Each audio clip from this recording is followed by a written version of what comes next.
Olha, vamos falar de um problema que com certeza todo mundo aqui conhece bem. Aquela sensação de que o tempo simplesmente escorre pelos dedos, sabe?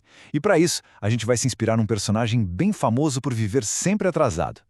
Sabe aquela sensação de correr de um lado para o outro, de uma tarefa para outra, e no fim do dia parece que nada de importante andou?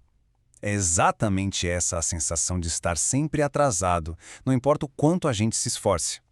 E é justamente para isso que a análise de hoje, baseada no material do Raul Candeloro, busca uma cura.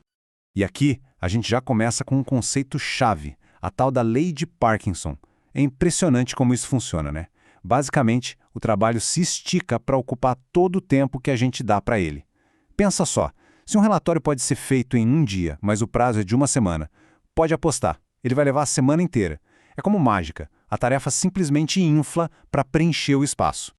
E se por um lado o trabalho se expande, por outro, tem o princípio de Pareto, que é outra ideia genial.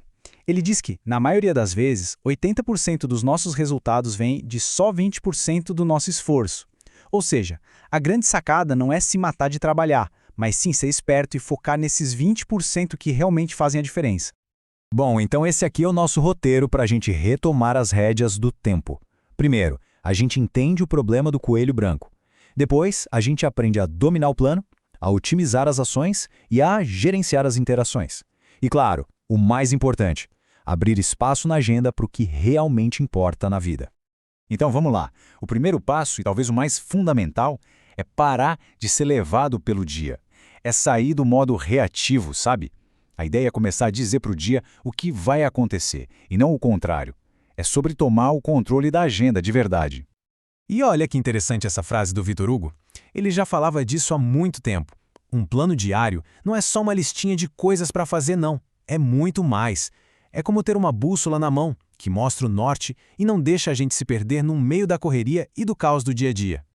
Aqui está a grande virada de chave. Saber diferenciar o que é urgente do que é importante. O urgente é aquilo que grita, que apita, que demanda atenção imediata. Já o importante é o que constrói valor a longo prazo. E a pegadinha é que, na maioria das vezes, o que é urgente não é importante. E o que é realmente importante, bom, isso raramente parece urgente. E como é que a gente faz isso na prática? Com alguns hábitos bem concretos. Fazer uma lista de tarefas todo dia, por exemplo. Mas não só listar, e sim agendar as prioridades no calendário, com hora marcada. Outra dica ótima é sugerir prazos em vez de ficar esperando por eles. E essa de planejar os grandes eventos do ano seguinte já em novembro é sensacional. É sobre ser intencional, sabe? Criar o tempo, não esperar sobrar.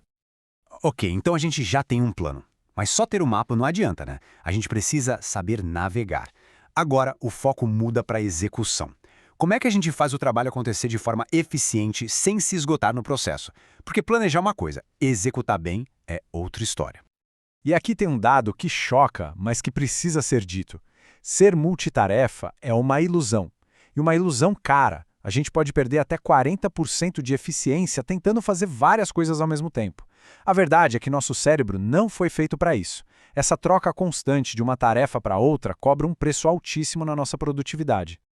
Essa analogia aqui é perfeita. Pensa assim, o dia tem várias tarefas, como se fossem notas de dinheiro. Tem as tarefas de R$ 1, que não valem quase nada, e tem as tarefas de R$ 100, que têm um impacto enorme. A pergunta é, por que a gente passa tanto tempo juntando moedinha, as tarefas de R$ 1, se a gente podia estar focado nas notas de 100? A energia é limitada, então tem que ser seletivo. Beleza, mas como a gente consegue esse tal foco profundo? Não tem segredo, não é mágica. É treino, é um conjunto de práticas que qualquer um pode fazer. Tipo, uma coisa de cada vez, sem essa de multitarefa, desligar o celular, eliminar as distrações de verdade, fazer pausas para recarregar a bateria do cérebro e até usar aquele tempo morto, no trânsito, por exemplo, para resolver coisinhas pequenas. É um músculo. Quanto mais a gente treina, mais forte fica. Mas claro, a gente não vive numa bolha, né? Não adianta nada a gente otimizar as nossas ações se o mundo lá fora continuar nos atropelando. Então, uma parte gigantesca de gerenciar o tempo é, na verdade, gerenciar as outras pessoas, ou melhor, as interações e as demandas que elas trazem para a gente. Olha só esse estudo. Mesmo sendo um pouco antigo, ele mostra uma realidade que não mudou muito. A maior parte do tempo de um gestor, quase 60%, era gasta em tarefas que estavam abaixo do seu nível. Ou seja, coisas que outra pessoa poderia fazer. Isso é um ladrão de tempo gigantesco. E o nome dele é falta de delegação.